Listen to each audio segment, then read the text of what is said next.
Hi, this is Ranjit. Last video, நம்ம data visualization using Python பார்த்திருந்தோம். Hopefully, அது உங்களுக்கு புரிஞ்சிருக்கும்னு நினைக்கிறேன். So, இந்த வீடியோ நம்ம என்ன பண்ண போறோம் அப்படின்னா, சூப்பர்வைஸ்ட் லேர்னிங்னா என்ன அப்படிங்கறத நம்ம ஒரு சின்ன ஒரு கிளிம்ஸா நம்ம பார்த்திருப்போம் லாஸ்ட் வீடியோல. So, இந்த வீடியோ நம்ம என்ன பண்ண போறோம் அப்படின்னா, சூப்பர்வைஸ்ட் லேர்னிங்னா என்ன அண்ட் அதுல நம்ம என்ன மாதிரி ப்ரெடிக்ஷன்ஸ் நம்ம மேக் ஓவர் பண்ண போறோம் அண்ட் அதுல what are the types we have and அதுல நம்ம ஒரு டியூட்டோரியலாவும் பார்க்க போறோம் as well as அதை நம்ம ப்ராக்டிக்கலாவும் நம்ம ஷோ ஆஃப் பண்ண போறோம். So without any delay let's get in to the topic. So இங்க நம்ம சூப்பர்வைஸ்ட் லேர்னிங் அப்படின்னு நம்ம பார்க்கும்போது we might be getting an idea that which is input as well as we'll be having the output. கரெக்டா? So input and output ரெண்டுமே உங்க data செட்ல இருந்தது அப்படின்னா அதை நாம லேபிள்டு டேட்டா அப்படின்னு நம்ம சொல்லுவோம். So it is labelled data. So labelled data in the sense உங்களுக்கு இன்புட்டும் இருக்கணும் அவுட்புட்டும் இருக்கணும். இப்போ என் முன்னாடி ஒரு பென் இருக்கு. அந்த பென்னோட இன்புட் இன் த சென்ஸ் அதோட ஸ்ட்ரக்சரா இருக்கட்டும், வெதர் இட் இஸ் மெட்டல் பாடியா இல்ல கிளாஸ் பாடியா இல்ல பிளாஸ்டிக்கா, ரைட், அதோட கலரா இருக்கட்டும், இது எல்லாமே it is set to be as an input. அதுக்கு நான் பென் அப்படிங்கிற பேர் வைக்கிறேன்ல, அதை நாம அவுட்புட் அப்படின்னு நம்ம சொல்லிக்கலாம். So this is set to be as your label data. அப்போ இதுல நாம கொடுக்கறத நம்ம என்னன்னு சொல்லுவோம் அப்படின்னா ப்ரிடிக்ஷன் டெக்னிக்ஸ் அப்படின்னு நம்ம சொல்லிக்கலாம். which is prediction in the sense அதுக்கு எனக்கு பாஸ்ட் டேட்டாவும் தேவை பிளஸ் பிரசன்ட் டேட்டாவும் வேணும். அப்பதான் எனக்கு என்னால என்ன பண்ண முடியும், ஃபியூச்சரை ப்ரிடிக்ட் பண்ணவும் முடியும். So this is your prediction அப்படின்னு நம்ம சொல்லிக்கலாம். இப்போ இதுல நம்ம பார்க்க போறது ரெக்ரெஷன் அப்படிங்கிற ஒரு டாபிக். ஸோ அதுக்கு முன்னாடி லெட்ஸ் சே ஃபார் எக்ஸாம்பிள், இப்போ நான் என்ன பண்ணிக்கிறேன், ஒரு பல்ப் இருக்குன்னு நான் வச்சுக்கிறேன். அண்ட் தென் இந்த பல்பு கூட நான் என்ன பண்ணிக்கிறேன் அப்படின்னா ஸ்விட்சையும் நான் வச்சுக்கிறேன். இப்போ இந்த இடத்துல பல்ப் இஸ் சம்திங் தட் ஒரு ப்ராடக்ட், கரெக்டா? அண்ட் ஸ்விட்ச் is also a product. So ஸ்விட்ச் மூலியமா தான் நான் கனெக்ட் பண்ணி நான் பல்புக்கு நான் என்ன பண்ண முடியும், என்னோட எலக்ட்ரிசிட்டி நான் கொடுக்க முடியும். Correct? So this is your bulb and this is your ஸ்விட்ச். இங்க நாம வேரியபிள் 1 அப்படின்னு வச்சுக்கலாம், இது நாம வேரியபிள் 2 அப்படிங்கறத நம்ம வச்சுக்க முடியும். Variable 1 in the sense it is of dependent variable அப்படின்னு நம்ம வச்சுக்கலாம். ஸோ டிபெண்டன்ட் வேரியபிள்னா என்னது, ஏதோ ஒரு டேட்டாவை டிபெண்ட் பண்ணி இருக்கிறத நம்ம டிபெண்டன்ட் வேரியபிள் அப்படின்னு நம்ம சொல்லிப்போம். இது எதை டிபெண்ட் பண்ணி இருக்கு அப்படின்னு பார்த்தோம் அப்படின்னா ஆப்வியஸா ஸ்விட்சை டிபெண்ட் பண்ணி இருக்கு இல்லையா?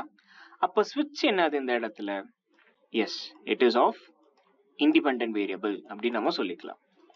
ஸோ அப்போ டிபெண்டன்ட் வேரியபிள் இண்டிபெண்டன்ட் வேரியபிள் இதை நம்ம கண்டுபிடிச்சிட்டோம் அப்படின்னாலே மேஜரா நாம இந்த சொல்யூஷன் பார்ட்டை நம்ம சீக்கிரமா கொண்டு போயிட முடியும். ஸோ அந்த ரெண்டு ரிலேஷன்ஷிப்பை படிக்கிறது தான் நம்ம என்னன்னு சொல்லுவோம் அப்படின்னா ரெக்ரெஷன் அனாலிசிஸ் அப்படின்னு நம்ம சொல்லுவோம்.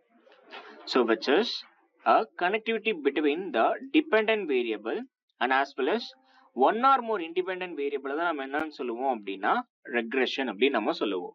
அது என்ன one or more independent variable? It's very simple. ஸ்விட்சும் இருக்கும் as well as அதுக்கு எலக்ட்ரிசிட்டி வேணும் இல்லை டவர் ஆர் சம்திங். ஸோ அந்த டவரையும் நம்ம என்னன்னு சொல்லிப்போம் அப்படின்னா இண்டிபெண்டன்ட் வேரியபிள் அப்படின்னு நம்ம சொல்லிப்போம். It's very simple that independent variable அப்படிங்கிறது இன்புட், அவுட்புட் எப்பயுமே ஒன்னே ஒண்ணுதான். ஓகேவா? இன்புட் எத்தனை சுவிட்சஸ் வேணா இருக்கலாம், கரெக்டா? ஆனா அதோட output it is of same. Yes. So dependent variable நீ என்னன்னு சொல்லிக்கலாம் அப்படின்னா ரெஸ்பான்ஸ் அப்படிங்கிறது நீங்க சொல்லிக்கலாம். And as well as independent வேரியபிளை you can say it as your predictor அப்படிங்கிறத நம்ம சொல்லிக்க முடியும். Okay, so this is your predictor. Okay, so response அப்படிங்கிறது இப்போ சே ஃபார் எக்ஸாம்பிள், இப்போ நான் சுவிட்ச் ஆன் பண்றேன் அப்படின்னா எனக்கு ஆன் ஆகுது இல்லை, அது ரெஸ்பான்ஸ். இப்போ ஆஃப் பண்றேன் அப்படின்னா அது எனக்கு ரெஸ்பான்ஸ் தானே, then that is set to be as your response here. அப்போ டிபெண்டன்ட் வேரியபிள் அதை ரெஸ்பான்ஸ்னு சொல்லலாம், இண்டிபெண்டன்ட் வேரியபிள நீங்க அதை ப்ரெடிக்டர் அப்படிங்கறத சொல்லிக்கலாம். இந்த ரெண்டத்தோட ரிலேஷன்ஷிப்பை தான் நம்ம என்னன்னு சொல்லுவோம் அப்படின்னா ரெக்ரெஷன் அனாலிசிஸ் அப்படிங்கறத நம்ம சொல்லிக்கலாம். ஓகே, இதோட டெஃபினேஷன் பார்க்கும்போது dependent versus one or more independent is said to be as your regression analysis. So இதெல்லாம் நான் பின்னாடி நான் சொல்றேன். Okay, just wait. And இங்க ஒரு டேட்டா செட் எடுத்திருக்கோம், ஏஜ் அண்ட் ஹைட் அப்படிங்கிறது. அண்ட் இப்போ ஒரு டேட்டா செட் நமக்கு வந்துருச்சு அப்படின்னாலே அதுல மேஜரா நம்ம பார்க்க வேண்டிய ஒரு விஷயம் என்ன அப்படின்னா அதுல எது டிபெண்டன்ட் வேரியபிள் எது இண்டிபெண்டன்ட் வேரியபிள் அப்படின்னு நம்ம பார்க்கணும். இதுல நாம பார்க்கும்போது ஏஜ் அப்படிங்கிறது it is of your dependent variable and height is set to be as your independent variable. அது எப்படி சார் அப்படின்னா ஹைட் அப்படிங்கிறது இல்ல வந்துட்டு ஏஜ் அப்படிங்கிறதுக்கான நம்ம பார்த்திருப்போம் ஆல்ரெடி நம்ம ஸ்கூலிங்லயே, இட் இஸ் ஆஃப் பிஎம்ஐ அப்படின்னு நம்ம சொல்லுவோம் இல்லையா. இப்ப அந்த பிஎம்ஐ அப்படிங்கிறது இந்த ஏஜ்ல இருக்கிற பர்சன் இவ்வளவு ஹைட் இருக்கணும் அப்படிங்கிற ஒரு லிமிட் இருக்கும், இல்ல ஒரு டேட்டா இருக்கும். இப்ப ஒரு வயசு பையனா சோ இவ்வளவு அடி இருக்கணும், இவ்வளவு இன்ச் இருக்கணும், இல்லை இவ்வளவு சென்டிமீட்டர் இருக்கணும் அப்படின்னு இருக்குல்ல. ஸோ அது எல்லாமே பேஸ்ட் அப்பான் த ஹைட்டை வச்சு தான் நீங்க என்ன பண்ண முடியும், விச் இஸ் ஆஃப் ஏஜை வச்சு தான் நீங்க என்ன பண்ண முடியும், ஹைட்டை நீங்க ப்ரெடிக்ட் பண்ண முடியும். ஸோ அதனால age is your dependent variable, height is your independent variable அப்படின்னு நம்ம சொல்லிக்கலாம். இப்போ நான் என்ன பண்ணிக்கிறேன், இந்த இடத்துல I am going to create a variable. So இப்போ நீங்க பாத்தீங்க அப்படின்னா so these are all set to be as your age.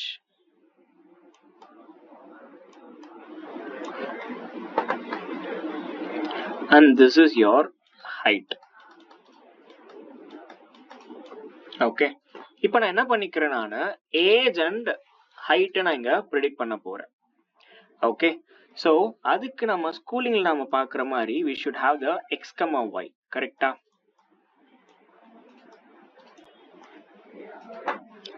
So x, y in the sense நம்ம என்ன பண்ணுவோம், x in the sense x data. இப்போ say for example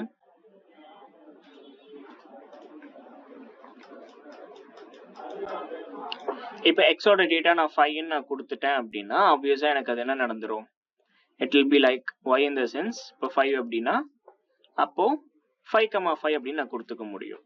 பட் ஆனா இங்க ரெக்ரெஷன்ல நீங்க பார்க்கும்போது it's very simple, x y அப்படிங்கிறது இருக்கும், பட் x ஓட டேட்டா மட்டும் தான் நம்ம கொடுப்போமே தவிர்த்து y நாம தான் ப்ரெடிக்ட் பண்ணணும், because it is an prediction. கரெக்டா? அப்ப 5 வயசுல இருக்கிற ஒரு பர்சன் எவ்வளவு ஹைட்ல இருப்பார் அப்படிங்கறது நம்ம தான் ப்ரெடிக்ட் பண்ண போறோம். So I'll be making use of this line. Okay, ஏன்னா இது 5 நான் கொடுத்துருக்கேன். Let's take this as the thing. So 5 நான் இங்க பாஸ் பண்ணிருக்கேன். அது இப்போ எனக்கு லைன் லீனியர் போயிட்டே தான் இருக்கும், பிகாஸ் ஒய்ங்கிற ஒரு ஸ்டாண்டே எனக்கு இருக்க போறது கிடையாது. கரெக்டா? ஏன்னா ஒய்யை நான் தான் ப்ரெடிக்ட் பண்ணி ஆகணும். ஸோ அப்போ அதை ப்ரெடிக்ட் பண்ணணும் அப்படிங்கிறதுக்காக இந்த பாயிண்ட் நம்ம என்னன்னு சொல்லுவோம், you can say it as a 0,0. கரெக்டா? இப்போ அந்த 0,0 நான் ப்ரெடிக்ட் பண்ணணும் அப்படின்னா ஓகே, ஸோ அதை பேஸ் பண்ணி I can have the beta naught here. Okay, இங்க இருந்து நான் ஒரு லைன் என்ன பண்றேன், நான் ஸோ என்னோட எக்ஸ் டேட்டாவோட லைனோட நான் இன்டர்செக்ட் பண்ண போறேன். அப்படி இன்டர்செக்ட் பண்ணும்போது எனக்கு ஒரு இடத்துல என்ன ஆயிருக்கும், ஹிட் ஆயிருக்குமா, அந்த லைனை நம்ம என்னன்னு சொல்லுவோம் அப்படின்னா ப்ரிடிக்டட் லைன் அப்படின்னு நம்ம சொல்லுவோம். அப்போ 5 வயசுல இருக்கிற ஒரு person it is of, let take it as it is a 50. Okay, so 5 ஏஜ்ல இருக்கிற ஒரு பர்சன் எவ்வளவு ஹைட் இருக்கணும் அப்படின்னா 50 அப்படிங்கறத நான் எடுத்துக்கிறேன். அப்போ 5 years 50 is the output அப்படின்னு எடுத்துக்கிறேன். ஆனா இது என்னோட ப்ரிடிக்டட் டேட்டா, அதாவது 5 வயசுல இருக்கிறவங்க 50 ஹைட் தான் இருக்கணும், 50 சென்டிமீட்டர் ஆஃப் ஹைட் தான் இருக்கணும் அப்படிங்கறத நான் என்ன பண்ணிருக்கேன், ப்ரிடிக்ட் பண்ணிருக்கேன். பட் ஆக்சுவல் டேட்டா என்ன இருக்குன்னு பாருங்க, இட் இஸ் ஆஃப் 5 of 70. கரெக்டா? அப்போ இந்த 70 அப்படிங்கறத நம்ம என்னன்னு சொல்லுவோம் அப்படின்னா ஆக்சுவல் டேட்டா அப்படின்னு நம்ம சொல்லுவோம். So actual data in the sense எனக்கு என்ன வர வேண்டிய ஒரு இது, ஓகே, எனக்கு என்ன வர வேண்டிய டேட்டா அப்படிங்கறத நம்ம என்னன்னு சொல்லுவோம் அப்படின்னா ஆக்சுவல் டேட்டா அப்படின்னு நம்ம சொல்லுவோம். ஆனா நமக்கு வந்தது என்னது, எஸ், இட் இஸ் ஆஃப் 50. கரெக்டா? இதை நாம என்னன்னு சார் சொல்லுவோம் அப்படின்னா this is your predicted data அப்படின்னு நம்ம சொல்லிக்கலாம். ஓகே, அப்போ ஆக்சுவல் டேட்டாக்கும் ப்ரிடிக்டட் டேட்டாக்கும் இருக்கிற டிஃபரன்சஸ் நம்ம என்னன்னு சொல்லுவோம் அப்படின்னா ரெசிச்சுவல் அப்படின்னு நம்ம சொல்லுவோம். ஸோ இது எல்லாமே டெக்னிக்கல் டேர்ம், ஸோ கொஞ்சம் புரியறதுக்கு லேட் ஆகும், பட் தெரிஞ்சுக்கோங்க. ரெசிச்சுவல் அப்படிங்கிறது the difference between actual data and இந்த predicted data தான் நம்ம ரெசிச்சுவல் அப்படின்னு நம்ம சொல்லுவோம். அப்போ இந்த பீட்டா நாட் இருக்குல்ல, that is of 0,0ல இருந்து the point which has started the linear line அதுல இருந்து இருக்கட்டும், அதை நம்ம பீட்டா நாட் அப்படின்னு நம்ம சொல்லுவோம். அண்ட் தென் இந்த predicted line which is of already நான் சொல்லியிருப்பேன், ப்ரிடிக்ட் பண்ணணும் அப்படின்னா ப்ரெசன்ட் டேட்டாவும் தேவை, பாஸ்ட் டேட்டாவும் தேவைன்னு சொல்லியிருந்தேன்ல. So this is your past data. And இதை நான் எடுக்கும்போது ஒரு ஸ்லோப் மாதிரி எனக்கு ஒரு டேட்டா கிரியேட் ஆகும். அதை நாம என்னன்னு சொல்லுவோம் அப்படின்னா பீட்டா 1 அப்படின்னு நம்ம சொல்லுவோம். So beta naught and beta 1. So this is your data points. So அப்போ இந்த லீனியர் லைன் ரைட்டா அப்படிங்கறத நான் எதை தெரிஞ்சுக்கலாம் அப்படின்னா இந்த பீட்டா நாட்டையும் பீட்டா 1ஐயும் நான் கரெக்ட் பண்ணா போதும். ஸோ பீட்டா நாட்டை நம்ம என்னன்னு சொல்லுவோம் அப்படின்னா இட்ஸ் ஆஃப் இன்டர்செப்ட் அப்படின்னு நம்ம சொல்லிக்கலாம். Okay, and then your beta 1 is said to be as your coefficient அப்படின்னு நம்ம சொல்லிக்கலாம். Coefficient or else then that is also said to be as slope. So both are same. Okay, so இது உங்களுக்கு புரிஞ்சிருக்குன்னு நினைக்கிறேன். Okay, இப்படிதான் நம்மளோட ரெக்ரெஷனை நாம கொண்டு போவோம். which means நம்ம டேட்டாஸ் வேல்யூஸ் நம்ம என்ன பண்ண போறோம் அப்படின்னா இப்படிதான் நம்ம ப்ரெடிக்டும் பண்ண போறோம். ஓகே, சரி. இப்போ இந்த இடத்துல உங்களுக்கு ஒரு சின்ன டவுட் வந்திருக்கும். அதாவது இந்த லைன் வந்துட்டு இங்கதான் ப்ரிடிக்ட் பண்ணணுமா, இங்கதான் எனக்கு வந்து ஸ்டார்ட் ஆகணுமா, வேற எங்கேயும் ஸ்டார்ட் ஆகாதா அப்படிங்கிற ஒரு டவுட் வந்திருக்கும். So it is a good question actually. So அதுக்கு நான் என்ன சொல்லுவேன் அப்படின்னா நோ அப்படிங்கறது ஒரு ஆன்சர். which is இங்க மட்டும்தான் உங்களுக்கு என்ன ஆகாது, அந்த லைன் உங்களுக்கு ப்ரிடிக்ட் ஆகாது. It will be differ based upon the data set. So data செட்டுக்கு ஏற்ற மாதிரி உங்களுக்கு அந்த லீனியர் லைன் உங்களுக்கு என்ன ஆகும், சேஞ்சஸ் நடக்கும். ஸோ அதுக்கு சில மேத்தமெட்டிக்கல் கால்குலேஷன்ஸ் இருக்கு. ஸோ அது இப்போதைக்கு வேணும். ஓகே, ஸோ நம்ம ப்ராக்டிக்கலாக அதை நம்ம பார்ப்போம் with help of some functions. Okay, so இதுதான் ரெக்ரெஷன் அனாலிசிஸ் அப்படின்னு நம்ம சொல்லிக்க முடியும். அண்ட் இதுல நாம என்ன பண்ண போறோம் அப்படின்னா we have a types of regressions also. நான் ஆல்ரெடி ஒரு சின்ன கிளிம்ஸ் மாதிரி நான் கொடுத்துருப்பேன். which is of regression 2 types இருக்கு. first thing it is of your linear regression அப்படின்னு நம்ம சொல்லிப்போம். logistic regression ஒன்றும் கிடையாது. linear regression அப்படின்னா வேல்யூஸை ப்ரிடிக்ட் பண்ணிப்பேன். which is say for example இப்போ நாளைக்கு கோல்டோட பிரைஸ் எவ்வளோ இன்க்ரீஸ் ஆகும், எவ்வளோ டிக்ரீஸ் ஆகும் அப்படிங்கிறது எல்லாமே லீனியர் ரெக்ரெஷன்ல வரும். அதாவது வேல்யூவை நான் ப்ரெடிக்ட் பண்றேன்னா அது லீனியர் ரெக்ரெஷன். அதுல we have a 3 type of regression is there: simple, multi and polynomial regression. and logistic regression அப்படின்னு நம்ம பார்க்கறப்ப categorical variable which is of இந்த IPL 2025ல CSK வின் பண்ணுமா வின் பண்ணாதா, okay, which is of trophy வாங்குமா வாங்காதா, இந்த மாதிரி ஒரு கேட்டகரிக்குள்ள கொண்டு வரல. which is of வின் பண்ணும் வின் பண்ணாது அப்படிங்கிறது எல்லாமே. so then that is it to be as your logistic. so இப்போ ஒரு பர்சன் வராரு அப்படின்னா whether he is a boy or girl அப்படிங்கிற ப்ரிடிக்ஷன் ஓவர் பண்றது எல்லாமே லாஜிஸ்டிக் ரெக்ரெஷன்ல வரும். which means categorizing the data நாம என்னன்னு சொல்லிக்கலாம், லாஜிஸ்டிக் ரெக்ரெஷன்ல நம்ம சொல்லிக்கலாம். இப்போ இதுல நம்ம பார்க்க போறது which is of simple linear regression மட்டும்.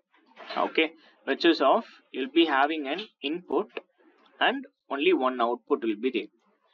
so ஒரே ஒரு இன்புட் மட்டும் இருக்கு, that is of dependent variable ஒண்ணுதான் and independent variable ஒண்ணுதான் அப்படிங்கிறப்ப it is of your this is your simple linear regression. அதாவது நம்மளுடைய நான் சொல்லியிருப்பேன்ல, like bulb ஒன்னே ஒன்று இருக்கு, we have a switch it seems. so bulb and then the switch. so இதை நான் கொண்டு வரேன் அப்படின்னா அதை நம்ம என்னன்னு சொல்லிப்போம், சிம்பிள் லீனியர் ரெக்ரெஷன் அப்படிங்கறத நம்ம சொல்லிக்கலாம். ஸோ இதை பத்தி தான் நம்ம டீடைல்டா நம்ம பார்க்க போறோம். ஸோ தியரிட்டிக்கல் நம்ம பார்க்கறதுக்கு முன்னாடி let me get into the practical thing it seems. Okay, fine. இதோட அப்ளிகேஷன்ஸ் நம்ம பார்க்குறோம் அப்படின்னா இட்ஸ் வெரி சிம்பிள். தட் எங்கெங்கெல்லாம் எனக்கு அந்த வேல்யூவை ப்ரிடிக்ட் பண்றணும், இப்போ சே ஃபார் எக்ஸாம்பிள் ஒரு எக்கனாமிக்கல் growth நான் கண்டுபிடிக்கிறதா இருக்கட்டும். இப்போ லாஸ்ட் மந்த் எவ்வளோ ஆச்சு, இல்லை நெக்ஸ்ட் ஒரு 3 monthsல எவ்வளோ வந்துட்டு உங்களுக்கு எக்கனாமிக் growth நடக்கும் அப்படிங்கிறதா இருக்கட்டும். இல்லை கண்ட்ரியோட GDP, that is of gross domestic product இருக்கும்ல, அதை ப்ரிடிக்ட் பண்றதா இருக்கட்டும். இல்ல ஃபியூச்சர்ல இந்த ப்ராடக்டோட பிரைஸ் எவ்வளவு இன்க்ரீஸ் ஆகும் அப்படின்னு கண்டுபிடிக்கிறதா இருக்கட்டும். இல்ல இந்த respective person, like say for example Virat Kohli இந்த மேட்ச்ல எவ்வளவு ரன் எடுப்பார் அப்படிங்கறதா இருக்கட்டும். இது எல்லாமே அப்ளிகேஷன்ஸ் ஆஃப் லீனியர் ரிக்ரெஷன்ஸ் அப்படின்னு நம்ம சொல்லிக்கலாம். ஸோ இதுலயே நான் வந்து ஒரு ஸ்டார்டிங் ஒரு ஸ்கிப் பண்ணியிருப்பேன், இதை நான் பின்னாடி சொல்றேன் அப்படிங்கிற மாதிரி, ரைட்? இப்போ இந்த இடத்துல இப்போ உங்களுக்கே புரிஞ்சிருக்கும்னு நினைக்கிறேன். ஸோ அந்த எக்ஸ் அண்ட் பீட்டாவை நான் ரிலேஷன்ஷிப் பண்றதா இருக்கட்டும், அந்த ரிலேஷன்ஷிப் கண்டுபிடிக்கிறதா இருக்கட்டும், அதை தான் நம்ம ரெக்ரெஷன் அனாலிசிஸ் அப்படின்னு நம்ம சொல்லிப்போம். இதுல பீட்டா அப்படிங்கிறது அந்த டேட்டா சேஞ்ச் ஆயிட்டே இருக்கும். விச் ஆஃப் பீட்டா நாட்டா இருக்கட்டும் இல்ல பீட்டா ஒன்னா இருக்கட்டும், அந்த data it is of unknown parameter and obviously X is your independent variable, y is your dependent variable. So இதுதான் practical thing for regression analysis. So நான் ஸ்டார்டிங்கே நான் சொன்ன மாதிரி இதில் நம்ம என்ன பண்ண போறோம் அப்படின்னா we are getting into the